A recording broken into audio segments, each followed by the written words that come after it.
What's up, nerds, and welcome to episode 49 of Unqualified Game Chat.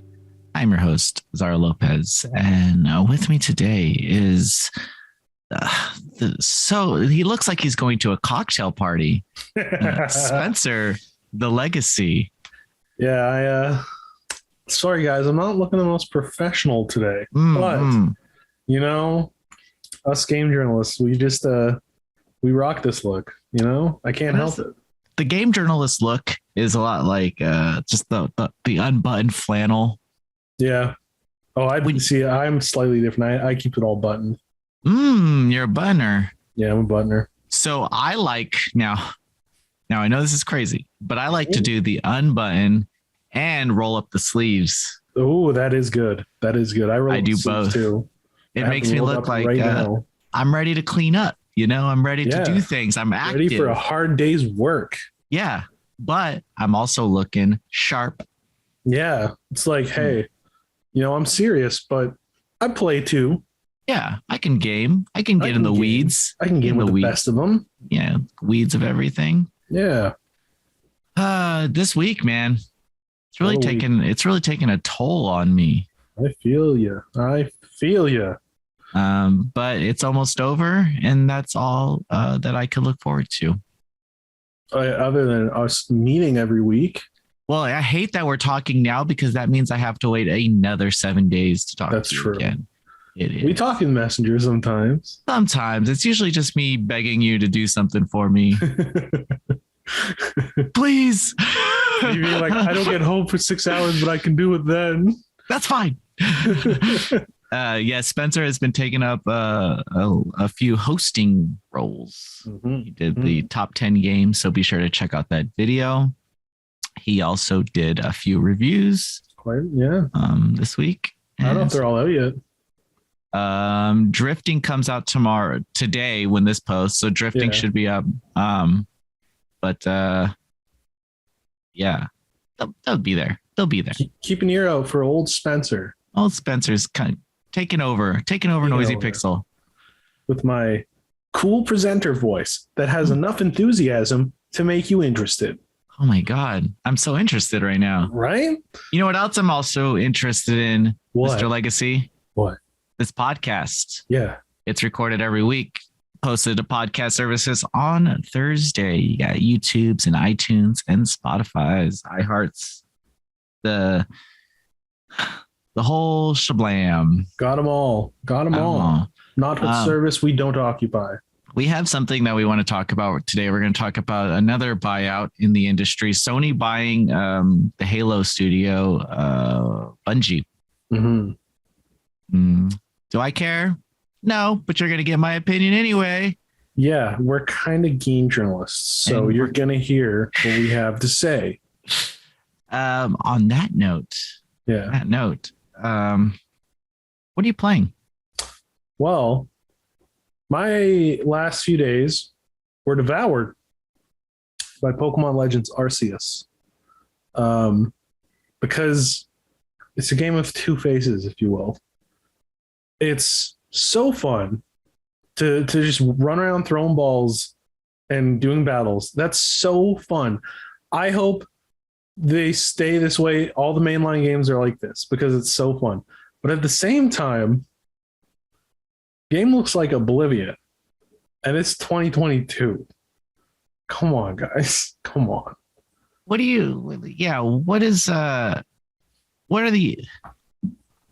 the fun, and do the issues that you have with this game interfere with that fun?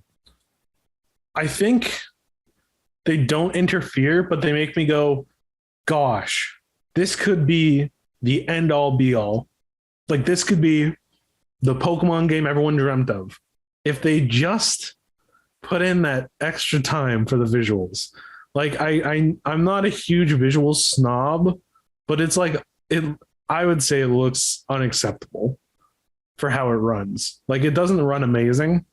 I've had a few frame rate slowdowns, and we're at a point where like Pokemon's like the biggest media franchise ever, isn't it? So like, what's the reason for, I don't know.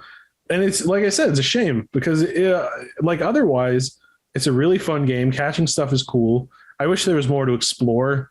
I explored every map, and I did not need to because most of them don't have much of anything anywhere. But I think this is a really exciting first step that I don't think they'll follow up on by like adding more. No. But golly, wouldn't it be swell if they took this and just added and fine-tuned? You know what they would need to do? They would need to get rid of Game Freak as the developer. Maybe. Game Freak is not a team of developers that could be handling one. They don't know how to write stories. What Game Freak developed game? What they do? They did that Little Town Hero, terrible story. They did that Giga Alt Breaker, terrible. They got a good story in Gen 5 of Pokemon. Okay. That was interesting. Okay, so yeah, they have given us some good stories, but I don't think they have the narrative chops to put out something that Arceus should have been. Mm-hmm. What they should have done was outsource some really good narrative writers, like the team that did Monster Hunter Stories 2. Yeah. Really good story in Monster Hunter Stories 2. Really nice characters. And still the gameplay was very much Monster Hunter. You still went around fighting monsters and raising them. And so there's sim elements are still there, but you had that other caveat of story elements. Yeah. That's my only problem. Also, Game Freak does not know how to do 3D games very well. Yeah. Open world games, especially. They were a Game Boy fucking and they killer. thrived there. They fucking killed the sprites. Outside of like the very first release of first generation, they're kind of wonky, but they're entertaining.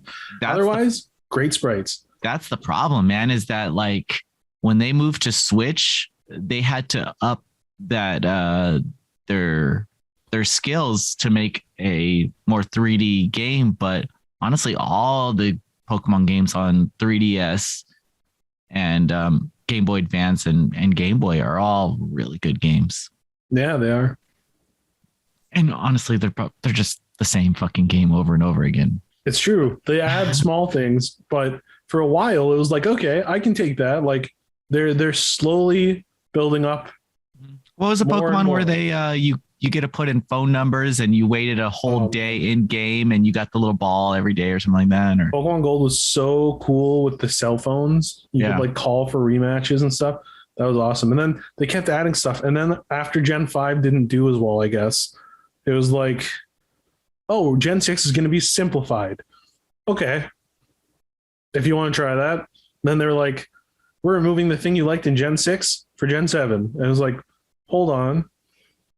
I don't know about that. They're like, we're removing the thing you liked from Gen 7 and the thing from Gen 6 still isn't coming back. But we have a new thing. And I was like, maybe let's build again. Let's build again. Build on top of things. I don't know. Yeah. And I think that's maybe that's a cause of too many cooks in the kitchen. Yeah, maybe. You have Nintendo, you have Pokemon Company, and you have Game Freak. And everybody is trying to be satisfied. Directors of video games typically don't like being told what to do. Yeah. And Nintendo definitely doesn't like being told what to do. No. So you have like all these forces coming at each other. Another issue is that Pokemon is a global brand. It really is. And everything they do has to be put under a microscope to make sure that global brand is not hurt. Pikachu is a fucking monolith, It is. It really is. I'd say Pikachu is the most recognizable thing next to Mickey Mouse. Yeah, Pikachu is an idol, and the Japanese side of things is very much like, you are never going to hurt this character. This character is fucking untouchable. And so they have to keep that into consideration. And I was hoping Arceus went into a more darker realm for the Pokemon series. And can you speak on that? Like, does it get dark? There are little hints to like interesting ideas in the story. So like, it's not really a spoiler. It's the premise, but you're from a different world and you drop in through a portal. Isekai. it's pretty much Isekai, except nobody trusts you at first. So it's like, oh, everybody. So you don't come in at level 100. Yeah, you don't come in at level 100. Damn it. But there's points where it feels like it might get a bit darker, but I don't know about the commitment. I'm at the very end, so I'm at the last section of the game. So maybe in the last hour it gets really dark, but I would say there's like the tone gets more serious towards the end. So far, it hasn't been particularly like intense overall, other than a little bit at the end. But hopefully, this is the first step in a new Pokemon. But we'll see. We'll see. I have the game. I have not played it yet, though. It's worth playing. It's so fun. Yeah, I planned on it, and then I just got a busy week laid on me. Yeah, that's fair. And that's what happened. Yeah. I guess we could talk about what I'm playing. Yeah, let me know. What is it? I'm playing OlliOlli 2. That game has to be reviewed and put out. I think by the time this posts, the review should be out. So be sure to check it out. Or OlliOlli World. I'm sorry. Did I say 2? World. Yeah. There was already a 2. It's called it's kind of something like Hollywood or something like that, or I don't know. Anyway, OlliOlli World is the newest entry in this OlliOlli series, but it's definitely nothing like the previous ones. Yeah, it's 3D visuals, right? Kind of. I mean, it's still a 2D game. Yeah. And then it has multiple routes though that you can go on, but it is very much still the OlliOlli game that you've played before, where you pick a stage, you go in, you have challenges, and then you try and complete the game. It's just it just feels like it has a better coat of paint on it. So if you liked OlliOlli before, you'll like it now, but the visuals make it more appealing to modern gamers, like that. The only way I can describe it, and I describe it this way in my review, and I hate using this word, okay, but very whimsical. Like a Adventure Time-esque? Like, yeah, just a wholesome, little indie cartoon, Fredinator cartoon, colorful.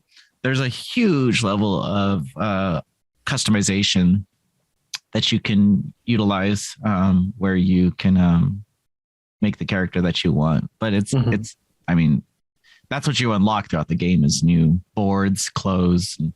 Yeah.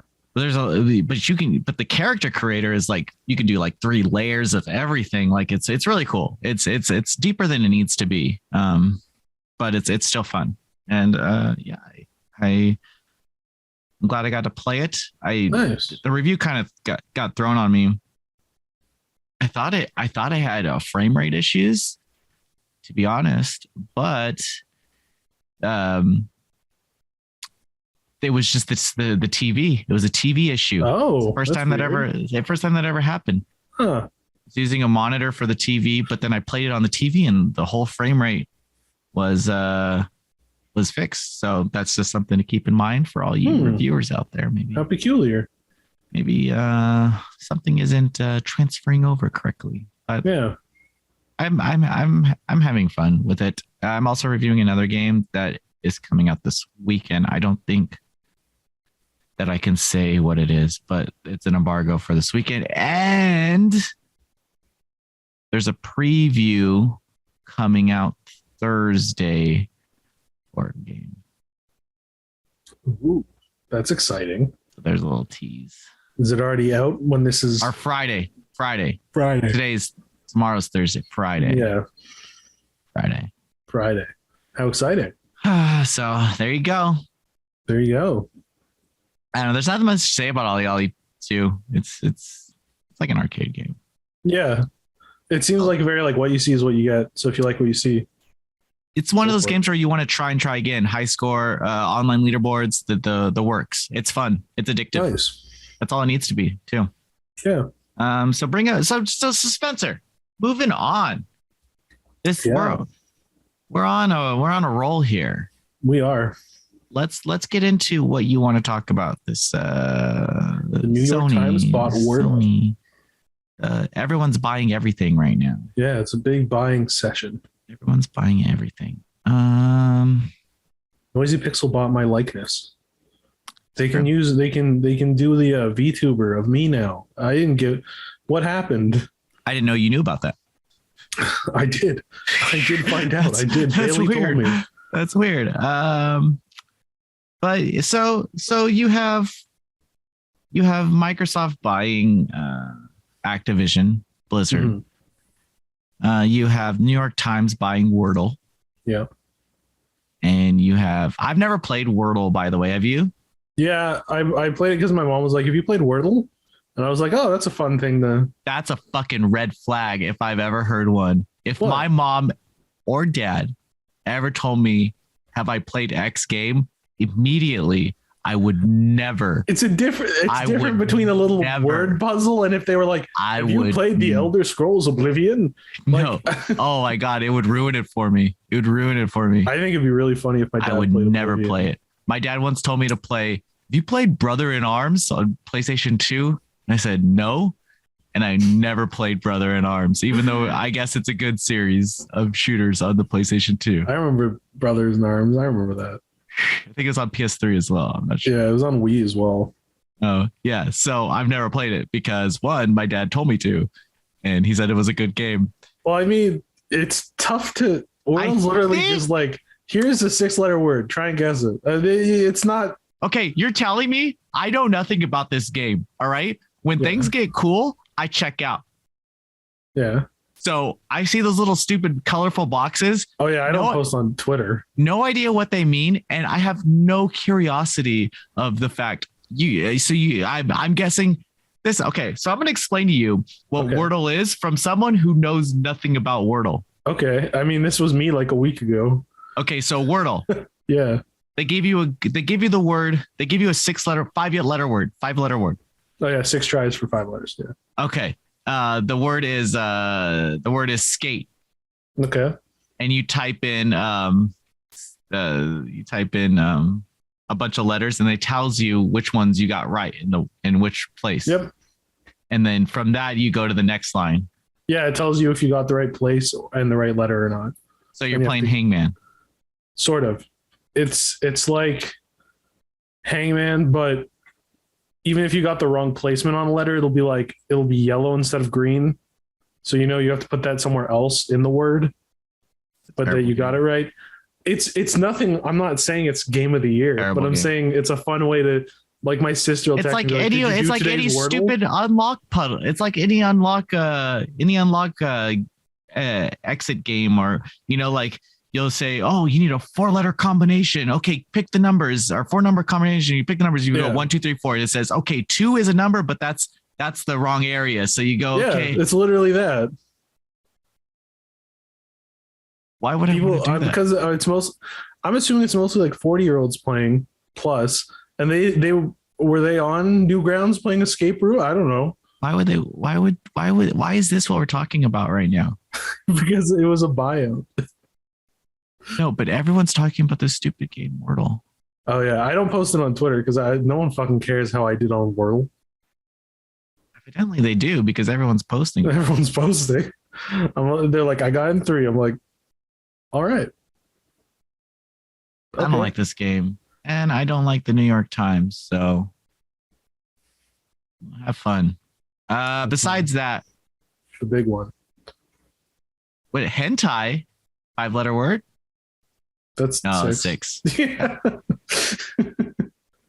Etchy, 5-letter word. ECCHI. That could be a word. That's I feel like I've had to pronounce that on a review before without knowing what it was. You don't know what etchy is? Did I say eki? I think you said eki. I might have said eki. Yeah, but I don't think I say rage. People make fun of me. It's like a rogue. Yeah. Listen, if you guys ever watch one of my reviews on Noisy Pixel or one of my top 10s, I pronounce something wrong, tell me. I won't be offended. I'll be like, oh, okay, thank you. They're not just going to tell you. First, they're going to belittle you. Yeah, first they'll well, I'm used to that. So that's fine. First you get belittled since I was a baby. Then you get told how to properly do it. That's fine. And then you say, listen, who's going to belittle poor Spencer? Listen, I'm the. I mean, your teacher belittled you. Yeah, my teacher belittles me. That's fine. But at the same time, everyone on the site's like, "Oh, Spencer's so pure. Spencer, oh, that's great." Who's going to bully the butters of the website, huh? Yeah. Who's going to do that? It's the butters. I like that. So after Wordle, yeah, Sony decided to buy Bungie. Halo. And everyone pointed out that now the people who made Halo are with PlayStation and the people who make Crash are with Xbox. And that's bizarre. I mean, Activision fell into that kind of because Universal and Vivendi all turned into Toys for Bob. Yeah. No, I'm saying like when Naughty Dog wanted a publisher for Crash. Yeah. Universal had the original rights. So when Universal Games stopped making games, that just dissolved into Activision. So it wasn't like Activision bought Universal. That just went down the line. The pipe, yeah. Yeah. So I mean, they kind of fell into Crash. But yes, it's cool. It's I guess it's funny. I guess it's ironic. I'm not saying it's the top tier observation. I'm just saying I think it was. I think you wanted me to be like, Spencer, you're correct. No, that's why I debated even saying it, because I was like, that's really surface level. But at the same time, it's like that's a good intro. It'll get people to go, oh, they're talking about that. Yes, it is. I don't know. But Microsoft at one point did own Bungie, and they bought themselves back. Yeah. And now Bungie's like, oh shit, we need Destiny 3 money. Yeah. What the fuck are we gonna do? PlayStation, what's up, dude? Yeah. I'm sure they shopped around. I'm sure there was shopping around. I'm sure Microsoft knew this was gonna happen. Oh yeah. I'm sure Microsoft saw the dollar sign, looked at Activision, pitched it to Activision. Mm-hmm. And that's just what happened. And that's the one thing to point out is this wasn't in response to Activision. Mm-hmm. This kind of thing is not that fast. This has been in the works for a long time. So this wasn't like we talked last week about, oh, maybe Sony will buy someone. This isn't that. Yeah. We wouldn't hear about that for a while, I assume. So yeah. These talks are long behind closed doors. Yeah. You can't just write a check next week and just say, I'll take Capcom right now for this many dollars. And then Jason Schreier goes on Twitter and says, I heard that the Monopoly Man was buying Capcom for PlayStation. Like there's so much money and so many assurances. And this wasn't a response. So what I want back, my friend, is why is everyone so like hell-bent on making sure there is no console exclusivity? I think console exclusivity is the best thing about owning a console. Because I don't know if people fully understand console exclusivity. I don't think they understand that a lot of times that leads to additional funding for the game, or the game being pitched as that, like it was like Spider-Man. I don't think Spider-Man would exist as a multi-platform game. Like I think it was made with the PlayStation in mind, with the budget, with all that kind of stuff. Mm-hmm. It's like, yeah, there's the factor of an exclusive makes you want a console, so that's good. But a lot of times it's not just a matter of them being like, oh, give us $5 million and we'll only put it on Xbox. It's like, oh, you can help fund our game, and in exchange we'll have it on Xbox for a limited time period or whatever. Like it's not I don't think it's ever maliciously done. Mm-hmm. I think that's where a lot of the hate comes from is like, oh, I can't play that now. Like they have to come out and say, don't worry, it's going to be on all consoles. And I'm like, I don't give a fuck. At this point, I'm like, I have a PlayStation because I play a lot of like Japanese franchises. Yeah. I have a Switch because Nintendo stuff. Yeah. We have to be conscious of like the people who can only afford one console. Okay. Yeah, exactly. So back in the day when I was in a position where I can only afford one console, I had an Xbox 360. Yeah. I played everything I wanted to play. I got to play with my friends. I got to play Tales of one of the Tales of Graces, or no. I have big news on Tales. Tales of Graces F. But you have some insider information. I bought my first Tales. Which one?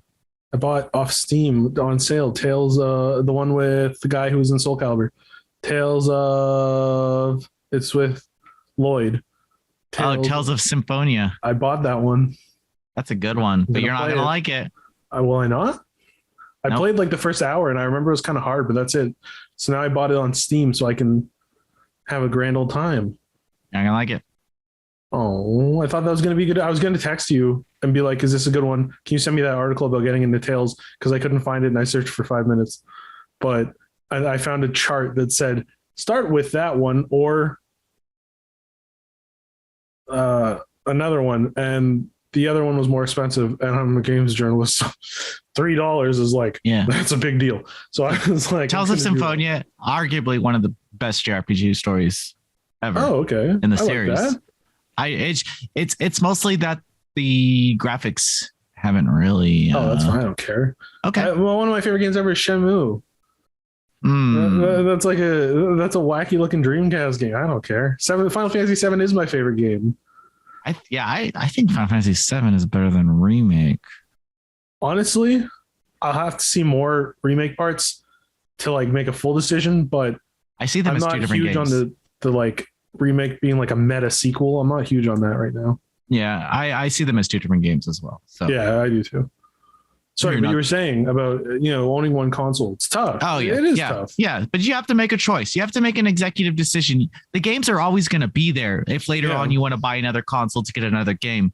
Yeah. But in retrospect, you need to sell consoles in order to get these games. Microsoft needs to sell Xboxes. The Xbox One was a fucking failure.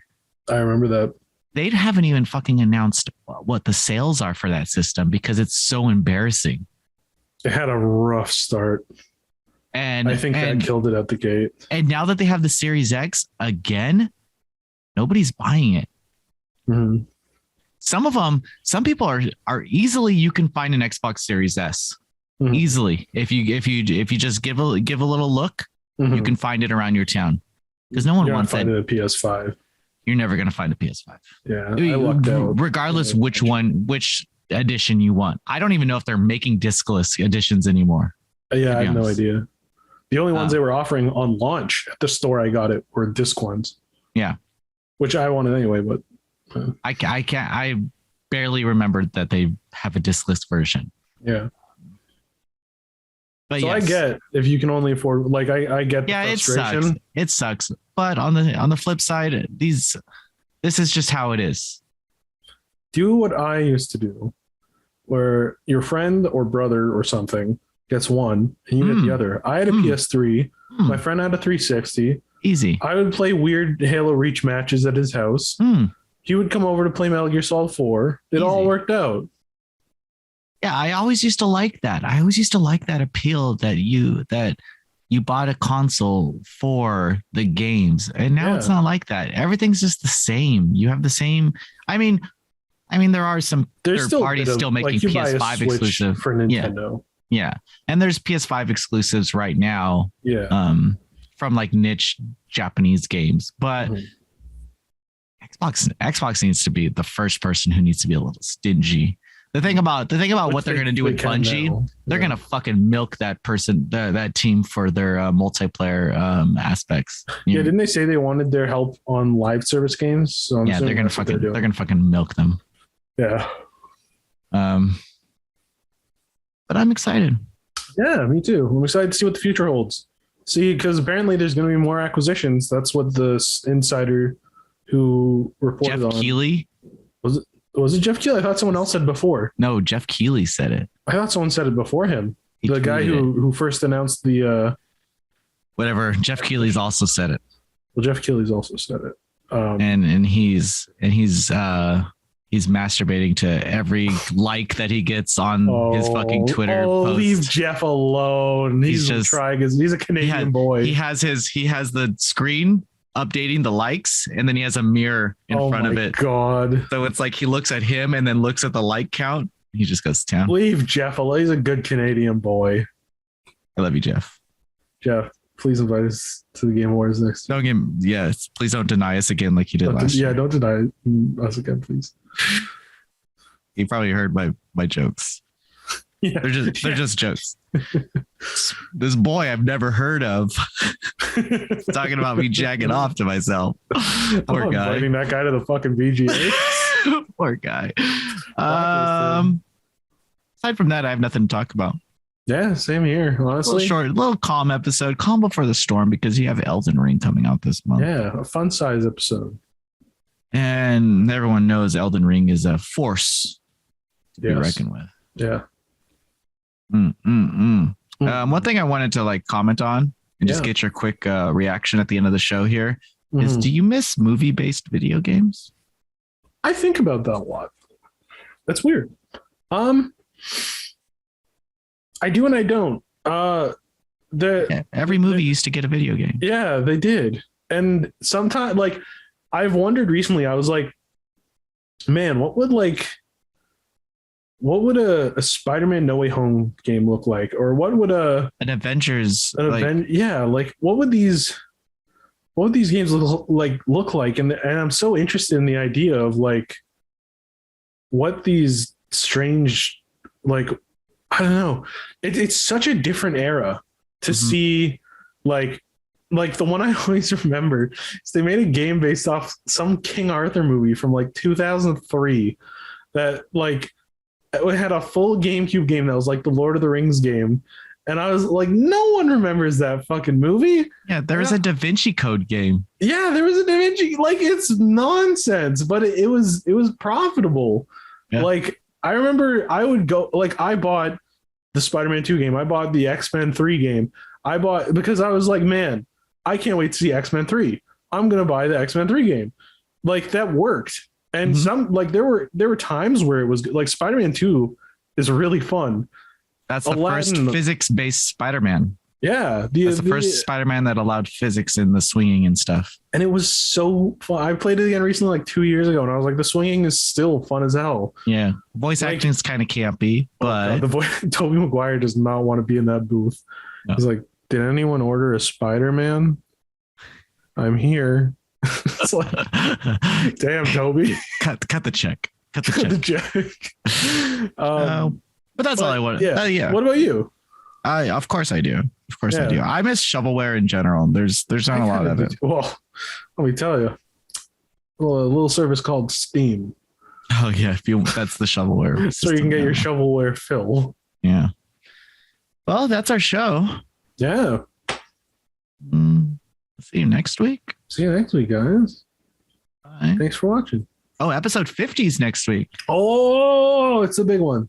Maybe we'll have a little special surprise. A little fiesta, a little party. A little 20-piece McNugget meal. Yeah. And they throw in an extra nugget just because it's the anniversary. Yeah, they know. Yeah, they know. Bye. Bye.